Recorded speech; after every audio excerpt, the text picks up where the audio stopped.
Hola, mi equipo es el equipo 2 y está compuesto por Alondra Aguirre Cerón, Erika Adrián Briones Ceballos, Diego Gabriel Cruz Flores, Arturo Rafael Muñoz Zambrano, Chloe Abigail Santibáñez González, Wendy Iliada Torres Vázquez, Norma Nayeli Villana González y Erika Yasmín Zapo Cruz. Y vamos a estar hablando acerca del modelo económico neoliberal. Erika Adrián Briones Ceballos, matrícula 2038483, Introducción, modelo neoliberal. Incluye a todos los países para que tengan las mismas oportunidades en todos los aspectos económicos, educación, formación, aspectos de impuestos, y fue a partir de 1982 cuando se inicia la reducción de gasto público o se pretende ya la reducción del gasto público para que con esto se pueda dar la apertura comercial de la que hablamos en la globalización. De qué manera se pudiera lograr esto es combatiendo la inflación, y al combatir esta se debe de alcanzar un estado financiero y el fortalecimiento del ahorro interno. Con esto garantizamos la estabilidad económica en los países que forman parte de la globalización. Para esto se reúnen empresarios nacionales como el objetivo de reactivar el desarrollo económico del país. Lo principal es que se dio la apertura comercial de México al ingresar al Acuerdo General sobre aranceles aduaneros comercio en 1986 y 1994 se consiguió lo que tanto se anhelaba, que es la entrada de comercio de América del Norte, el Tratado de Comercio de América del Norte. Con esto garantizaba una economía más estable y apoyo de parte de Estados Unidos de Norteamérica hacia México para poder ingresar sus productos sin arsenales, y de esta manera pudieran garantizar un buen desarrollo económico para el país. Alondra Aguirre Cerón, matrícula 2045861, y en esta dispositiva estaremos hablando sobre las características, ventajas y desventajas del modelo económico neoliberal. Ventajas: menor carga presupuestal para el gobierno, mayor disciplina fiscal, política monetaria eficiente para reducir o mantener estable el nivel de inflación, estabilidad macroeconómica, crecimiento económico basado en el comercio de mercancías y las ventajas comparativas competitivas. Desventajas: concentración del ingreso, políticas sociales restrictivas y focalizadas, desatención de las ramas de la producción menos competitivas, menor inversión pública en los sectores productivos menos competitivos, competencia desventajosa de los bienes domésticos con respecto a los importados, restricciones presupuestarias, reducción de los salarios por la competencia externa, reducción del poder adquisitivo del salario para contener los niveles de inflación, migración interglobal de personas en búsqueda de mejores condiciones salariales. Características del modelo: es un instrumento antiinflacionario, promueve la guerra contra el inversionismo del Estado de actividad económica y productiva, apertura completa de la economía al exterior, política cambiaria flexible. El pensamiento central del neoliberalismo es que lo importante no es el ser humano, sino el mercado. Si estos funcionan bien, el ser humano estará bien. Mi nombre es Diego Gabriel Cruz Flores y mi matrícula es 2045331.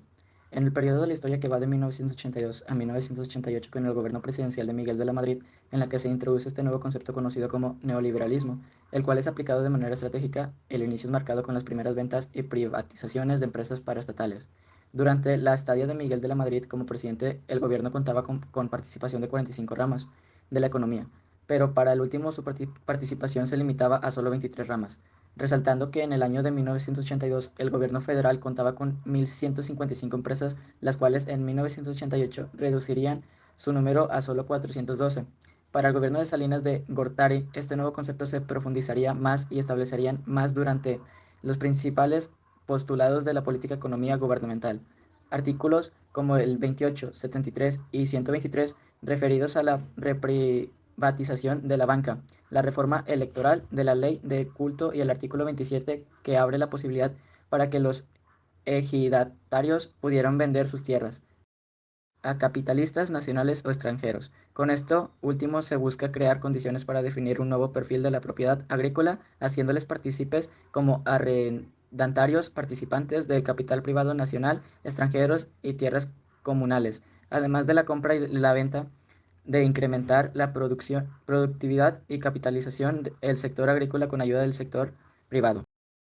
El neoliberalismo en México sigue estando bien presente con la suscripción al Tratado de Libre Comercio de América del Norte, entre México, Canadá y Estados Unidos, y del cual, en la actualidad, el presidente estadounidense Trump amenaza con dejar y comenzar a hacer América Great Again. Lo importante de este tratado en su inicio por el año de 1994 fue que generó grandes expectativas entre el pueblo mexicano, ya que este creía que con la entrada de México en la economía global se colocaría como un país primermundista o al menos uno en desarrollo, y así aumentar la expansión del sector agroexportador y por tanto activar la economía.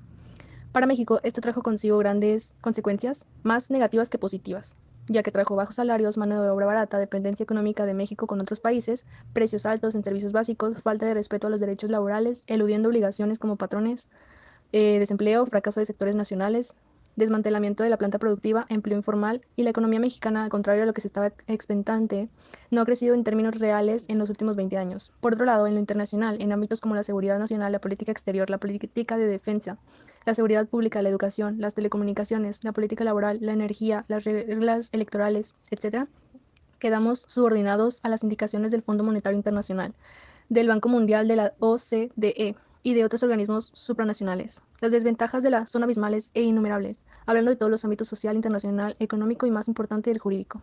Wendy Eliada Torres Vázquez, 2062-217. El objetivo del modelo neoliberal es comercializar todos los recursos, incluidos los recursos naturales y los recursos humanos. Este es un proceso especialmente determinado por la Organización Mundial del Comercio, OMC. Mediante el último acuerdo, la OMC espera avanzar hacia la plena comercialización de la vida. El principal objetivo de la estrategia neoliberal en México es combatir la inflación. Inicialmente, la base teórica de la estrategia fue proporcionada por el Fondo Monetario Internacional, FMI. Las acciones tomadas bajo la dirección del fondo solo consideraron las restricciones a la demanda, lo que condujo a un desempleo persistente alto y reducciones permanentes de sueldos y salarios. Por tanto, el desempleo y la continua disminución de los ingresos de los trabajadores urbanos y rurales son factores decisivos que conducen a la creciente pobreza caracterizada por el neoliberalismo en México. Mi nombre es Chloe Abigail Santibáñez González, mi matrícula es 2044611 y ahora hablaremos de las dimensiones políticas, económicas y sociales del modelo neoliberal. Este transformó la política en México y durante el sexenio de Carlos Salinas de Gortari impactaron en dos sectores relacionados directamente al modelo de comunicación política. En materia económica entró en vigor el Tratado de Libre Comercio y por otro lado la legislación en materia política y electoral impulsó aún mayor competencia en el sistema político. Ahora respecto a la actividad económica, en la política económica neoliberal lo podemos identificar en varios ejes fundamentales. La desregulación económica estatal y los procesos de privatización que la acompañan, el estricto control y reducción de nivel salarial, la preferencia por los intereses de capital dinerario o financiero. Ahora hablando de aspectos sociales, el neoliberalismo y los tratados comerciales nos han disminuido la desigualdad de inadecuada distribución de las riquezas. La pobreza aumenta y la distancia de alcanzar una estabilidad económica por parte de clases inferiores es sumamente lejana. Mi nombre es Erika Yasmin Zapocruz, con la matrícula 2046022 y voy a explicar la comparación con los otros modelos económicos. Ámbito político. Oligárquico liberal del porfiriato. Utilizó el dominio político para aumentar su poder. Industrialización sustitutiva de importaciones de bienes de consumo. Hubo una política proteccionista que cerró fronteras para impedir la afrontación. Desarrollo estabilizador. La política adoptada en términos monetarios y fiscales fue ortodoxa. Si bien el gobierno continuó con una política de gasto expansiva, ella no generó grandes deudas fiscales. Ámbito económico. Oligárquico liberal del porfiriato.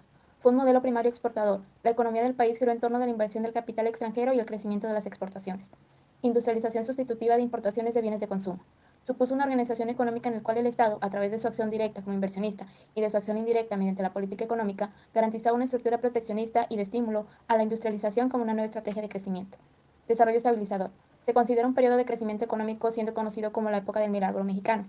No obstante, después del maravilloso ascenso, se presentó un brusco descenso en el desarrollo económico ante la dependencia del capital extranjero y el aumento de la deuda. Ámbito social. Oligárquico liberal del porfiriato. Provocó la sobreexplotación de la mayoría de la población mexicana. Industrialización sustitutiva de importaciones de bienes de consumo. Orientada a la estructura productiva social, hubo aumento del empleo en las sociedades por las industrias a corto plazo. Desarrollo estabilizador. Se consideraron los indicadores sociales además de los económicos. Los trabajadores recibieron salarios competitivos, subsidios a bienes y servicios. Los campesinos y ganaderos recibían garantías sobre su propiedad, acceso a créditos razonables con tasas de interés subsidiadas y muchos apoyos más. Ante estos modelos económicos, el neoliberal se puede diferenciar claramente, ya que se caracteriza por la defensa del libre mercado y la limitación del Estado en los asuntos económicos, además de que combate la inflación, la estabilidad financiera y el fortalecimiento del ahorro interno. También permitió el desarrollo del día a día de la economía.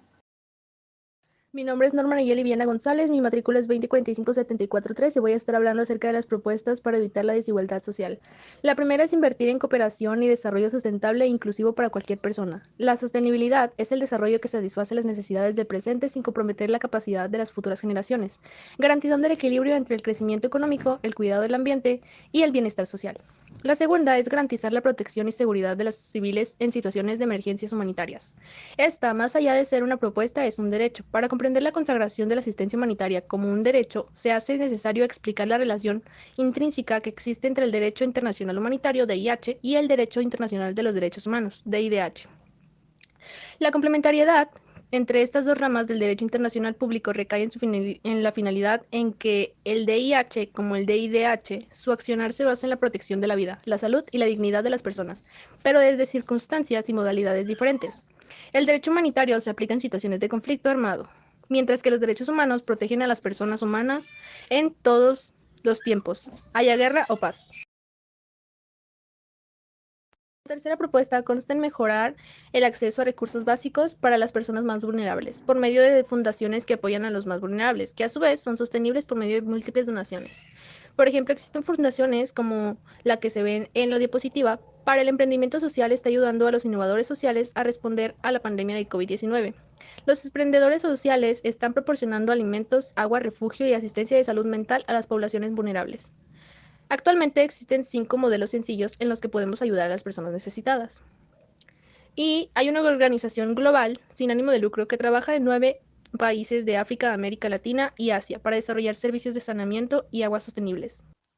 Me llamo Arturo Rafael Muñoz Zambrano, mi matrícula es 2076-888. Se puede tener un punto de vista mayor y así puede generar una respuesta que contemple todas las vertientes, para que a su vez sea aplicable no solo en la teoría, sino en la práctica. Y uno de esos métodos más utilizados por su simpleza es el voto, mediante el cual las personas pertenecen a un grupo o país. Dan su opinión mediante su voto, mientras que los comerciales expuestos por el gobierno se exponen de una manera muy clara y demasiado sencilla, los programa y ayuda que nos da el gobierno. Dentro del neoliberalismo encontramos que es un modelo incompleto porque no deja en libertad todas las fuerzas del mercado. El Estado ejerce controles y limitaciones en los aspectos que considere convenientes, aumento de impuestos y salario mínimo, sujeto a un porcentaje. Depende en exceso del capital externo. México tiene una exagerada dependencia externa, en particular de Estados Unidos. Una de las graves manifestaciones de esta dependencia es la elevada deuda externa, por lo que México ha tenido que recurrir al Fondo Monetario Internacional. Referencias bibliográficas.